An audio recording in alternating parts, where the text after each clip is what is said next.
Hi, everybody. Welcome back to the HubScale podcast. Today, we have an amazing guest on, Vic Mankotia. Vic, it's great to have you on. Elliot, a pleasure to be on this podcast of yours, and hope I can give you some insights into what I call 4.1 billion people in my backyard called Asia, Pacific, and Japan. Awesome stuff. No, it's an amazing to have you on. I'm really excited about this one. As you know, I spend a lot of time within the APJ markets as well. So I guess just kicking everything off, it'd be great to have a quick 2-minute intro to yourself, Vic. Thank you. I am based in Singapore. I come from Australia.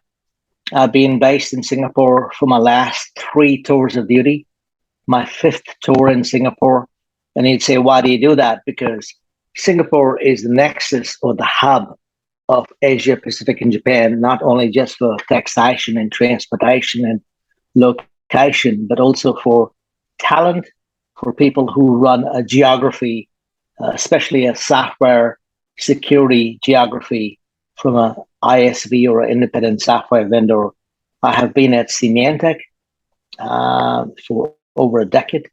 I've been at CA Technologies for just over 7 years, and just over 5 years at Zimperium, which is the leading technology for the mobile infrastructure and how to protect devices, networks, and applications in the mobile infrastructure. I'm based in Singapore, and I'm the vice president for sales for Zimperium. Awesome. No, great to hear. And today's topic as well is creating more confidence within the connected world. It's a great topic to talk about because the APJ market as well is pretty unique in terms of the rest of the world. So I guess just kind of kicking everything off in terms of the situation, it'd be great to understand. You mentioned Zimperium there, just a quick introduction to Zimperium and what you guys are doing and what's your mission. At Zimperium, we secure mobiles. May it be the device or the network application or anti-phishing software or reverse engineering of applications prevention. We prevent the mobile infrastructure, which is a PC or a computer in your pocket, which everyone carries, for numerous organizations from leading banks to leading government agencies across 16 different economies across Asia, Pacific, and Japan. To put that in context, I'm gonna use this as a segue into talking about Asia, Pacific, and Japan, which has been my backyard for the last 30 years. Unlike other parts of the world, the commonality or the homogeneous way you see things work in perhaps other parts of the world does not exist in my backyard. There is no single currency. There is no single government. There is no single visa policy. And I often have a joke, except Australia and New Zealand, we probably have border conflicts in every other given economy. So there's opportunity when you're talking from a security standpoint. Number two, being so diverse gives us opportunity, gives us different sales cycles, gives us a wide variety of talent that can be used either in the country or in the sub-geography or region, or across the geography called APJ. But to find a common theme short of Singapore Airlines is extremely difficult in my part of the world. Yeah, no, for sure. And there's a lot we can kind of unpack in all of that. But I guess starting everything off on one of the key topics we wanted to discuss is how can you actually influence security within the APJ markets? I mean, you mentioned you're working in 16 different geographies there and multiple different currencies, cultures. It'd be great to understand a little bit about that. So when you go to the different markets that we operate in, or that people like me operate in, or the industry operates in, there is an importance given to local languages. Does your software work in an L10N or localized environment, say in Japan or Thailand or Taipei or Hong Kong or China or whatever? We all take for granted it's going to work in the English native language. That's the first thing from a technology standpoint. Number two, and not too distant, is support. How do you support a customer experience right after you localize the software or the solution?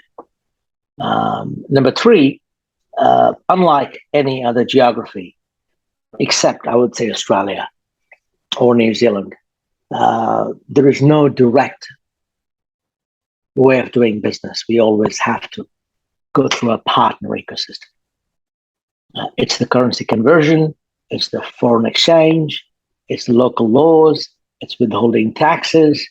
So the partner ecosystem, including Australia and New Zealand, is extremely important, not just for Zimperium, but any ISV or any software vendor trying to make a presence in APJ, so to say.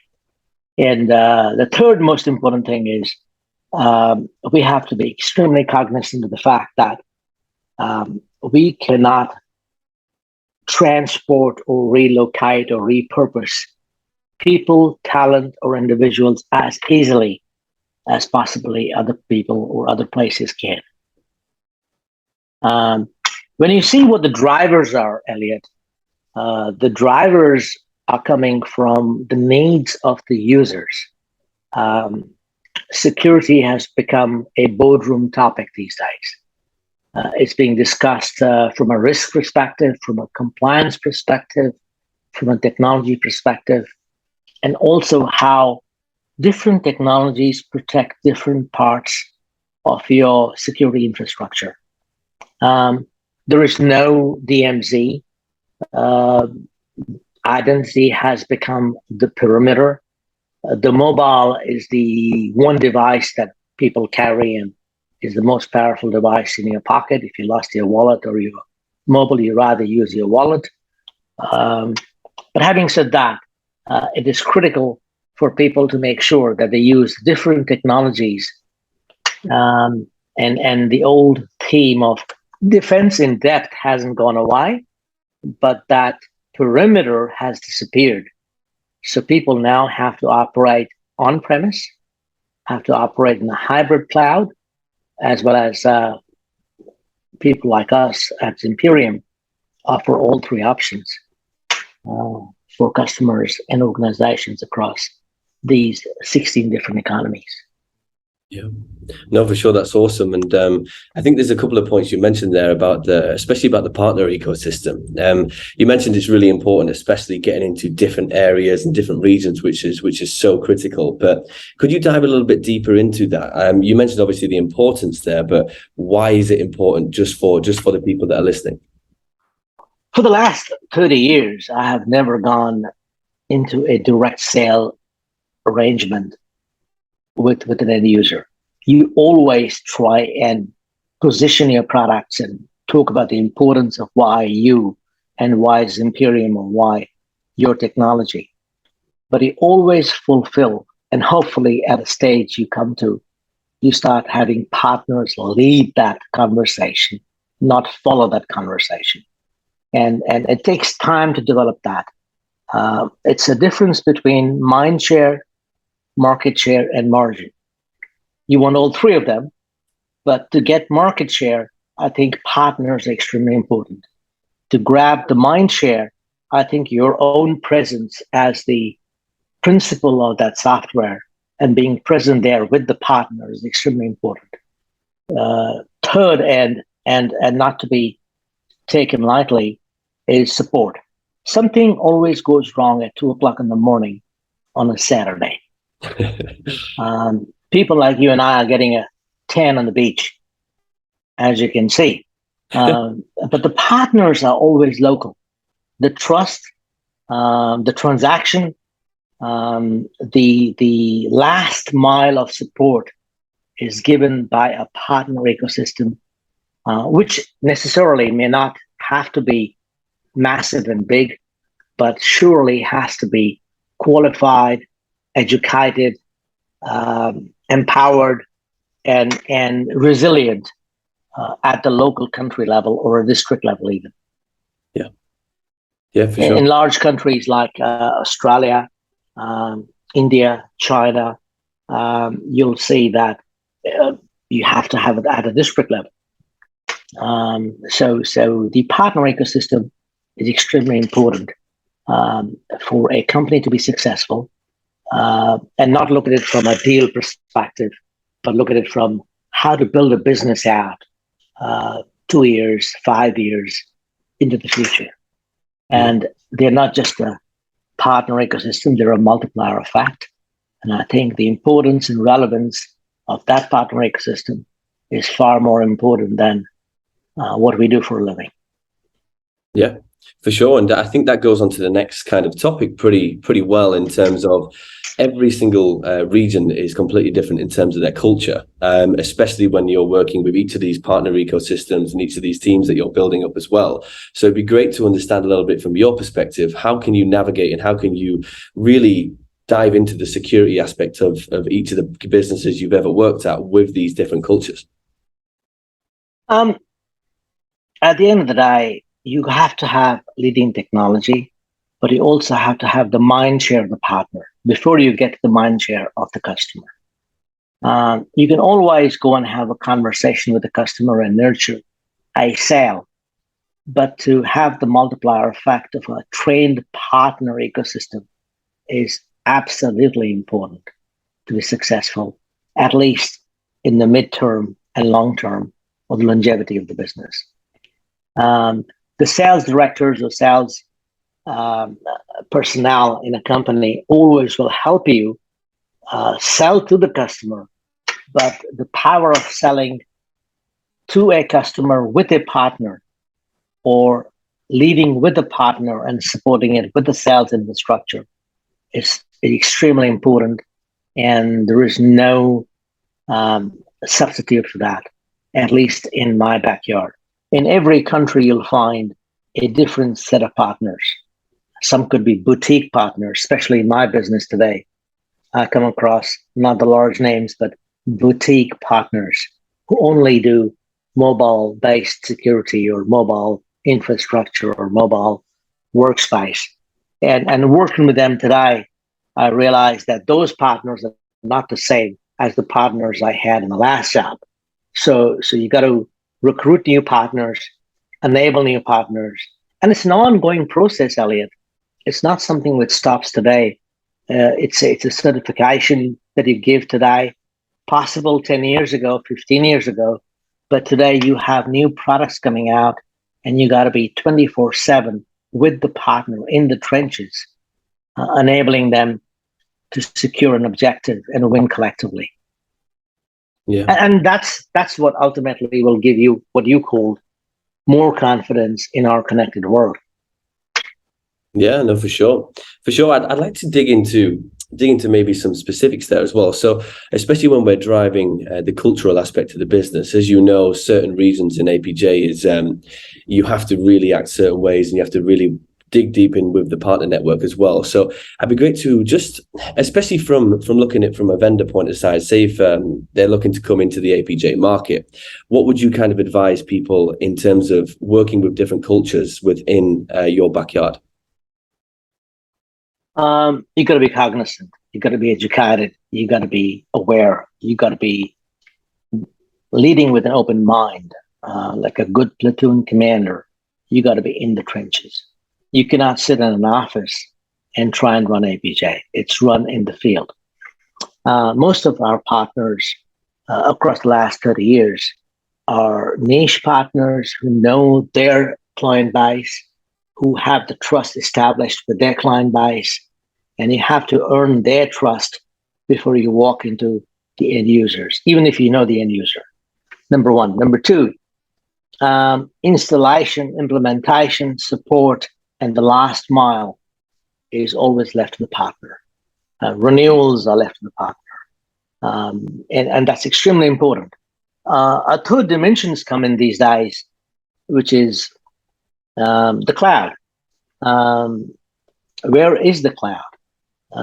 Certain countries in my backyard don't have an in-country cloud hosting option. So you have to, yes, you can go with the cloud providers, and we are totally heterogeneous in providing all the cloud options available. However, some countries don't have that. And how do you then make sure that an on-premise or a hybrid cloud option is available to that customer is extremely important. So data sovereignty has got more complexity in that. However, there are places across APJ where partners are leading the charge for us. They're establishing the government cloud in more than 3 countries, where you're working with the leading banks who are using the government cloud. And I think our success lies in working with these partners in those economies to create that confidence in this connected world with 4.1 billion people in APJ. Yeah, for sure. No, it's the importance of it, as well as you mentioned there, being educated as well, really educating and walking into these regions as well, knowing your stuff and not kind of pushing things on cultures that are not really accepting things yet. You have to work around their ways of working. So really appreciate that, Vic. So I guess going on to the recruitment side of things now, I know we was talking last time about the skill shortage within the APJ market. Now, it'd be great to understand your kind of thoughts around this one, because of course this is my area of kind of expertise as well, but I'd love to hear your thoughts and feelings around the skill shortage, especially on the technical side as well. Look at the top 5 economies as of today. India just surpassed the UK as the 5th largest economy. China, Japan, India, the 3 largest economies are the top 5 are in my backyard. When you talk about these economies, they're growing by consuming software through applications, through mobile devices, through connectivity, 4G, 5G. Some are leapfrogging from 3G straight to 5G.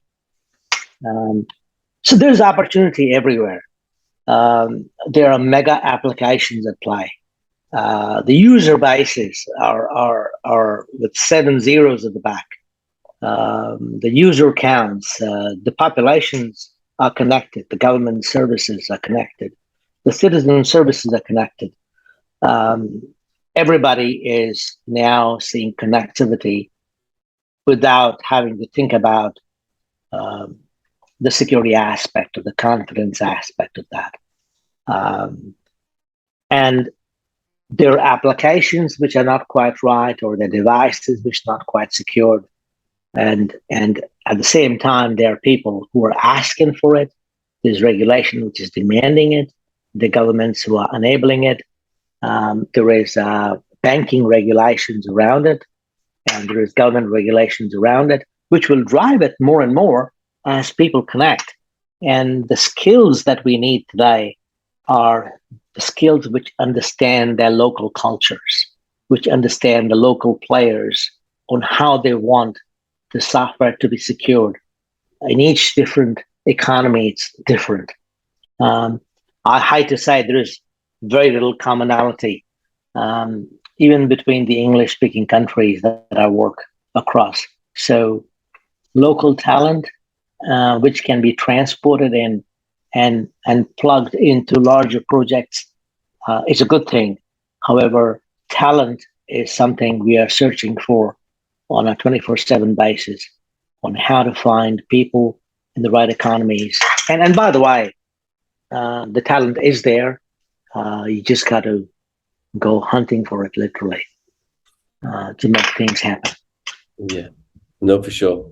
For sure. It's definitely interesting as well, because when I work even in the APJ market, it's somewhat seen difficult to attract the right talent. But then again, you need to be working with talent partners or the people who know people and using your network extensively, especially when moving into certain markets and regions as well, which is somewhat people miss. But no, it's great stuff, Vic, and I really appreciate all of that. But I guess just diving into a little more kind of depth around the question that I asked earlier about advice to people moving, say, for example, a vendor looking to expand into the APJ network. What would you kind of advise people to do before kind of expanding across? And then after that, what would you do as the first year or two as kind of advice as well? Very good question. I'm sorry I didn't answer in detail earlier. You got to begin. APJ can be a myriad, and you can get lost in it for years. And I've seen companies get lost.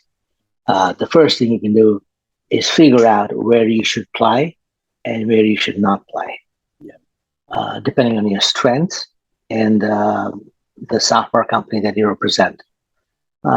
Most people begin with Singapore, Australia, or the East Coast, that to be specific, and that is more easier to approach, and then diverse from either Singapore into the Southeast Asian market or the North Asia market.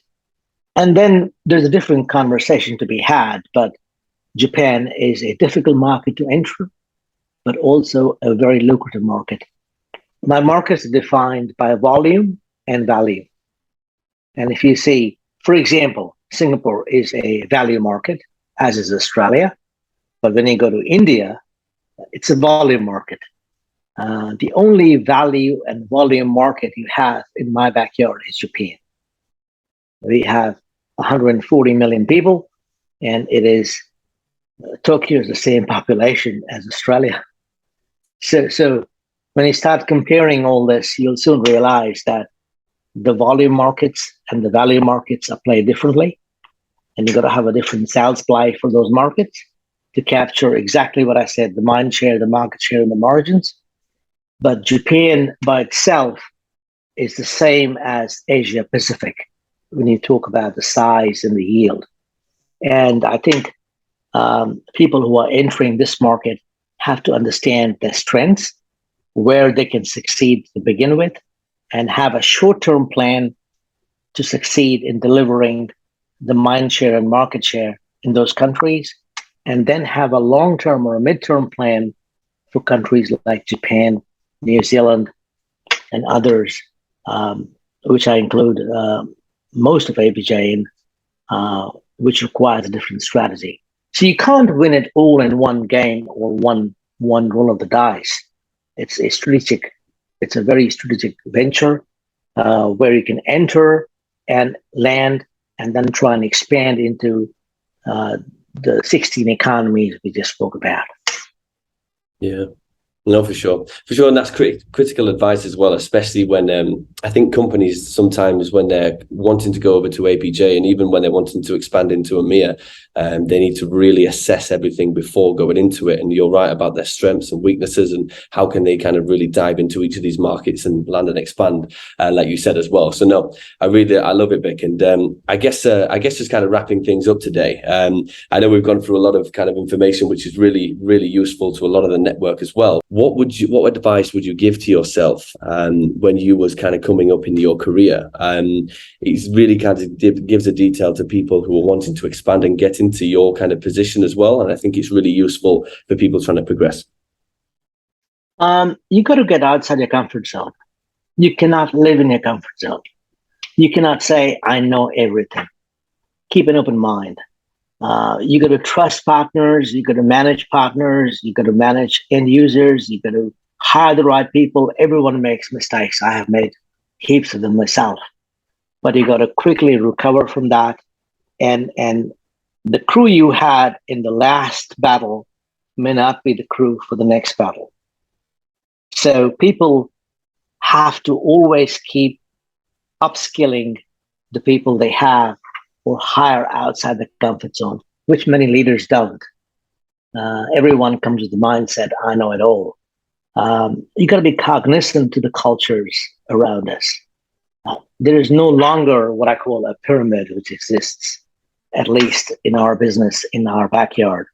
It is a flat organization where we are more of business enablers than anything else. And leadership is at the center and heart of it. It is not management. You manage a process. You lead people. You lead businesses. You lead companies. And that's what makes us victorious at the end of this battle. And I think it's a good time to come into APJ. It's a good time to begin the journey which many people want to. Normally, it's between 12 to 18% of the global business. I've been at companies where it's been 25% of the business and can surely grow. But as you well know, this is the future of the global economy. And the sooner people come and realize that, the easier it's going to be.